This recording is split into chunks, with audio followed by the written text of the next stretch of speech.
The revelations now televised. A platform for you and I. And now look with full heart and clear eyes. Now, these are just my thoughts. Truth on how I feel on these topics I reveal. Please know my toll, I always keep it real. Can't face the word if you can't face facts. For your time, just open up your mind. That's it, just live, think big, now take that. With God in me, this here was made by design. Yeah, the revelation will be televised. REVELSations.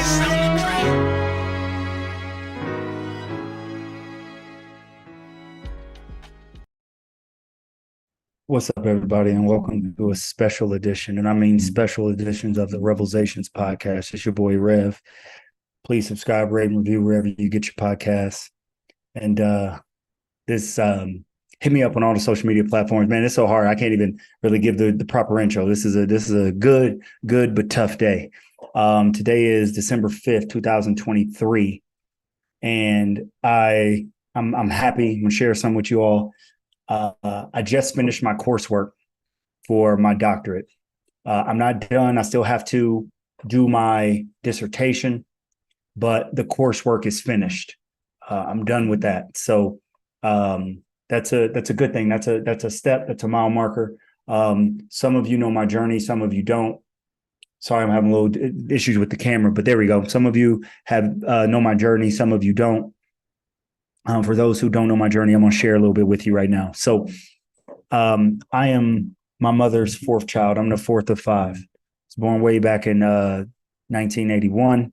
And, my mother, God rest her soul, she went to be with the Lord on April 21st, 2021. No, I'm sorry, April 9th, 2021. Got my 21s mixed up. April 9th, 2021. And, it was tough, one of the toughest days of my life, of course. And just throughout my life, I struggled with the relationship with my mother in some ways. Like me and my mom, we got along well, but sometimes I felt like my mom didn't really pay as much attention to me as she did my siblings. And that's not to disparage my mom. When I was a kid, I didn't like it. I thought I was unloved. I thought I was her child that she didn't care as much about as she did my siblings. But later on, I understood what was going on, and I understood why she treated me the way she treated me and why she did what she did. So it was a good thing. It was a good thing in the long term. And essentially my mom, she just had faith in me, and her faith allowed her to not have to worry about me. So I was my mom's kid who gave her no stress, who she didn't worry about necessarily. So my mother, God love her. I love her so very much, and I miss her so very much, especially right now in this moment. She did not graduate from high school. My mother was very intelligent, but this is back in the 60s and 70s where, it was just a different world, a different life. But she always poured into me that I could do well, I could go far, I could do greatness. And educationally, she always said, son, you're so smart. When I was in fourth grade, I was basically taking like fifth grade class, and you wouldn't think it was that hard, but they mixed classes. I remember me and my older sister, we were in classes together, and she was excelling and I was basically failing. And my mother was talking to the school, and they said, well, the boy isn't dumb. You just have him taking advanced classes. And you got to think, a part of my story that you may not know is I actually started school a year early. This is going to be crazy. To do the math, I actually started kindergarten when I was 3 years old. Most people start when they're 4 or 5. I started with 3. So I was a 3 and then I turned 4. Most people were 5 and turned 6. So I was literally behind in age, right? So when I get to fourth grade, I really should be probably in third grade, and I'm taking fifth grade work. So I'm really, really struggling. My mother was always in my corner. She always advocated for me. Like, no, my son is smart. He started school a year early, and it's just taken him a while to develop. And when I got to sixth grade at Franklin Middle School in Champaign, Illinois, they diagnosed me and said I had a learning disability. Another Black kid in the system being labeled with a learning disability. And my mother said, no, he does not. My mom would come to the school and argue with those testers and those teachers. Was I struggling? Yes. But again, I was a little too young to be in the grade that I was in. And my mother fought, and she said, okay, fine. You can say he has a learning difficulty, but not a learning disability. And for my 6th grade year at Franklin Middle School, I was in the special education class, not special education as far as I was, I had an element like that, but I was just a slower learner at the time. Then I got to high school and I was a freshman. I passed and I was doing fine. Then I got to high school. I got out of those classes, I should say, in 7th grade. I don't want to skip that part of the story. I got to high school.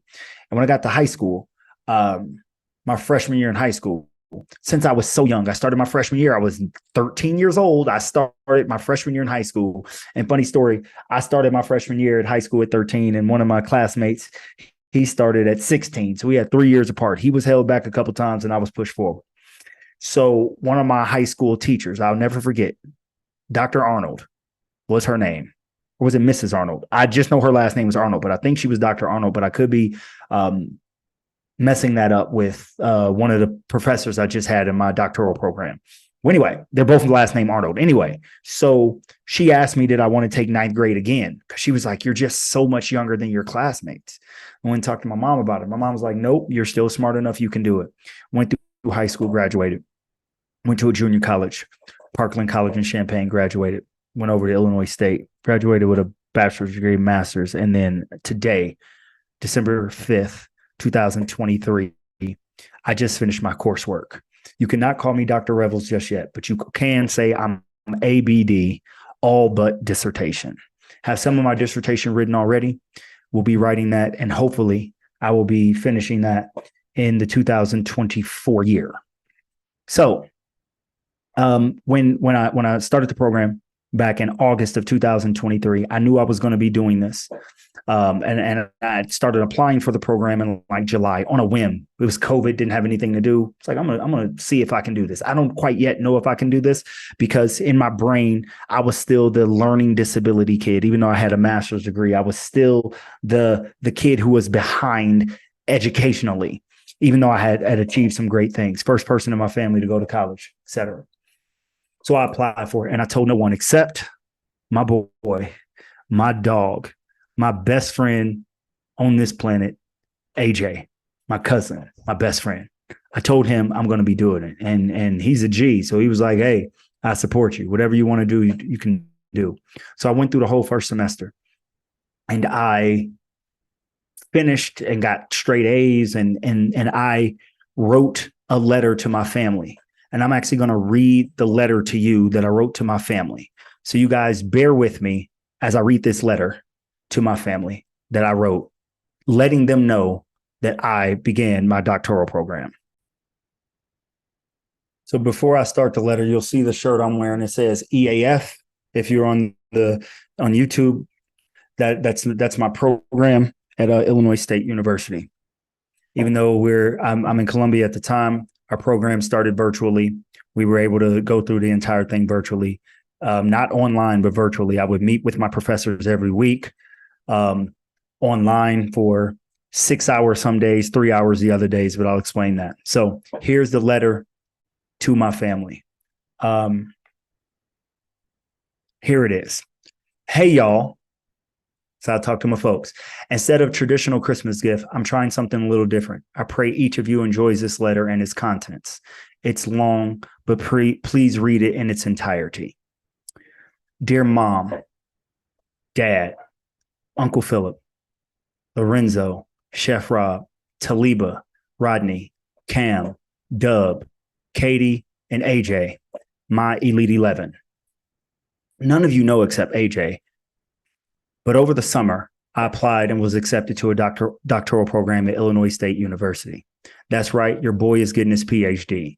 Well, technically, it's an EDD, which is the same thing. Either way, they will call me Dr. Rebels once I'm done with the program in 2023.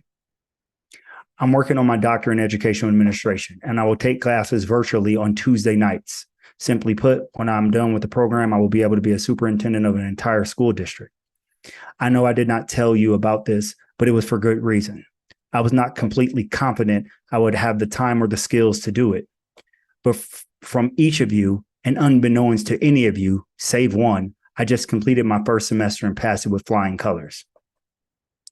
Each of you played a major role in my life and me getting this degree, even though you may not know exactly what role you've played. Please read below as I explain what each of you have done for me and has meant to me in this process. I love you all in a very unique and special way. I call you all my Elite 11.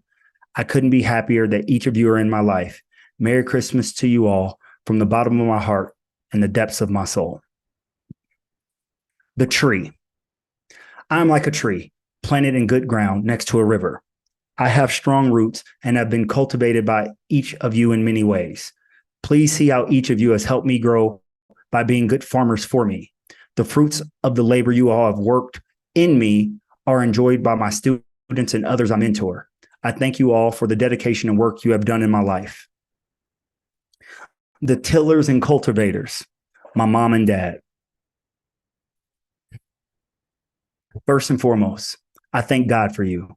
God placed you both in my life purposefully as the people he saw fit to ready me for the world and obstacles I would face. You both have loved me unconditionally and allowed me to be me, while never making me feel bad about my quirks or any small details the world might not find endearing. You all let me know that being me was good enough, and you raised me as an individual, all while being a part of a bigger collective. My mother, Birdie Joanne. In particular, I thank God for you because you gave me the greatest gift any one person can give another, and that's the knowledge of God through Jesus Christ. I am saved mostly because you introduced me to God at an early age. I'm a living example of Proverbs 22:6. You also made sure we always had enough, even in the lean years. And even in the lean years, you were still my biggest fan, and I thank God for you. I love the woman that you are and the mother that you are. Birdie, you are the queen. And I'm so happy to be one of Birdie's babies, and I'm very proud to be your only knee baby. To my dad. It is hard for me to write these words without shedding a tear. I attribute the man that I am to the man you showed me to be. You love me like a father should love his son. I truly believe that though I was not made by you, I was made to be your son. When I think about the best person I know, you are always at the top of the list. You showed me your flaws, and that real manhood is not about getting knocked down, but instead about how many times you get back up. You are still standing, and I couldn't be more proud to be your son. I credit most of my success to you and the work ethic you showed me. The love you have for me was a choice and a commitment you made years ago, and one you still honor to this day. Dad, you are the best of me, and I thank you. I cannot tell you how much I love you in words, but please know that every hill I climb, I do it with you in mind. Your heart, your grit, your passion live in me. And I hope above all, I make you proud. My seed planter, my Uncle Philip. I call you Uncle Phil. There are no words that would ever convey the impact you've had and continue to have on my life. Way back in 1995, when you and I first started hanging out, you saw greatness in me that I never saw in myself. You let me know it was cool to be me, and you were my protector against anyone who ever made me bad about being myself. You taught me the roles and responsibilities of being a godly man, and for that, I am forever grateful. You had very extremely high expectations of me, and though sometimes I did not like it, it showed me that you believed in me. All those road trips back to our hometown in Alton and the hangout sessions at your old apartment, those basketball games were just seed planting for me. You were planting in fertile ground that my parents tilled. You showed me what I could be and planted in me the confidence and insight to achieve big. I would not be doing this without you. You continue to mentor me to this day. And even though I'm an adult, I know no matter what, I always have you in my corner. You respect me as a man, and you're not afraid to tell me when I'm wrong, which is so needed in the growing process. Thank you so much for being my seed planter. I thank you, and I'm forever indebted to you. Uncle Phil, I love you. My root-to-root nutrient sharers, my siblings and childhood friends. You all are my peers. I know in many cases, people do not view their peers as people who help them grow. In this case, you are the strength that I relied on to continue to push even when I did not want to. Mom and Dad prepared me. Uncle Phil planted in me, but you all gave me the strength to turn into the strong tree that I am today. Each of you accepted me for me and always pushed me to be greater and better. You all listened to me meander and talk and talk and talk and talk. And you allowed me to explore and bounce things off of your heads until I found my niche. I thank you and commend you for dealing with me. I know, I'm a handful, but each of you were with me then, and you are still with me now. I have lifelong friends in each of you, and I love all of you. Lorenzo, my big brother. Though you do not know it, I'm so proud that you are my big brother. I draw from your confidence in me. It first started with sports, but I could tell you had so much confidence in me as a man. I love you, and I'm happy to be your little brother. There's a nickname that only you can call me and get away with it. I love you, and I see you. Robert, Chef Rob, my brother who is gone to be with the Lord back in 2016, a day after my birthday, the roughest day of my life. It's too deep, and I tear up as I pen this letter. You're the best of us all, and I love and miss you so much. I remember when you told me that you view me as your big brother and that you look up to me.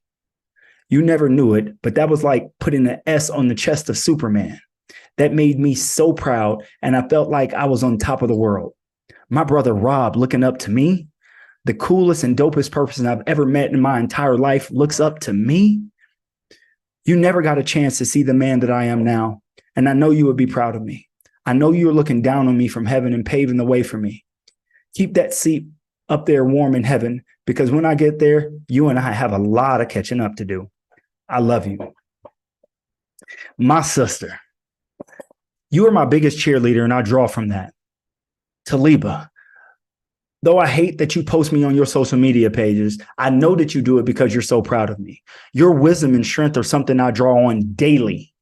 You are a rock in my life, and I love you so very much. You are so much of a sister that I only need one. I appreciate you always trying to help me become better. And trust me, your words in the situation with our biological father resonate with me. It's working, so keep it up. Pray for me, and I will get over that hump soon. I love you. And yeah, you can post this letter if you would like. Rodney, my big little brother, I love you so much. One of my favorite things in the world to see you doing your music thing and listening to you talk about God. I'm like a proud papa when I see you being in your true essence. I know you and I are very different, but I would love and respect you so very much. I draw from your creativity, and I'm always trying to live up to your standard. I always tell people, my little brother is better at what he does than anything I can ever do. You are awesome, and I thank you so much for being someone I can draw creative energy from. Man, I love you. AJ. If anybody knows me, you know me best. I've never been more open with a human being than I am with you. From the time we were kids in the same bed and the same playpen, we were best friends.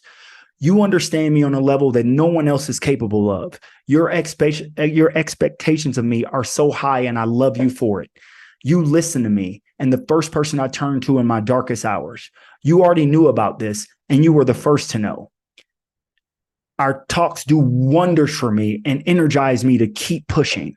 I truly believe God aligned our lives for a purpose, and I draw from you always.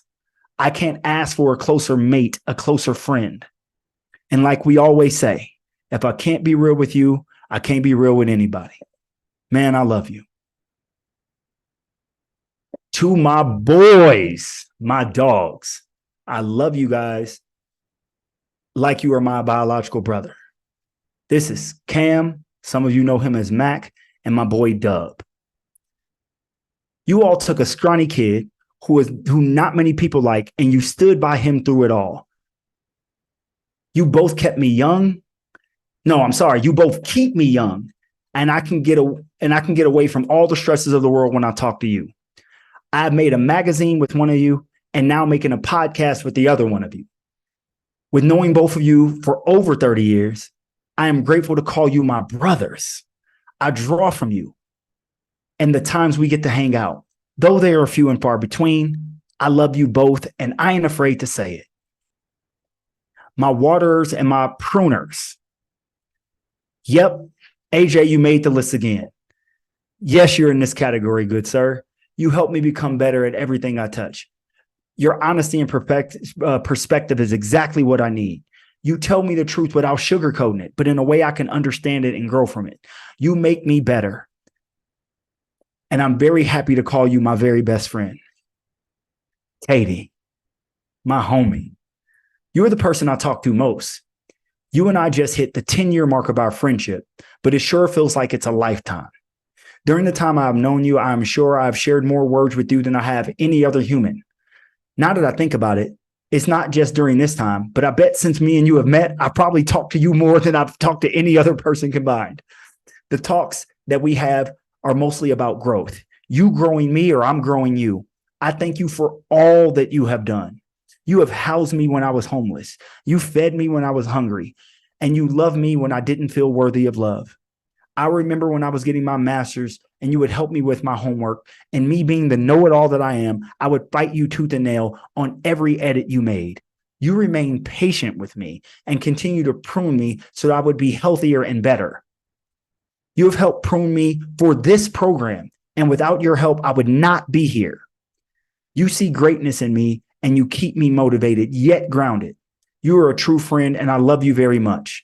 I thank you for your help and make sure I do not say something in an email or in a text message that would get me fired and would prevent me from going forward. To my friend, to my best friend, I love you. The harvesters, my elite 11. All of you are harvesters. You, 11 people, are the most important people in my life. I love you all, and each of you reap a harvest for the work you have put in me. As I write this, I cannot help but think about the Lord, Jesus Christ, and how when he was on earth, he had 12 apostles who were with him. I know you make up 11, but maybe one day God will see fit for me to find a spouse who would be my 12th.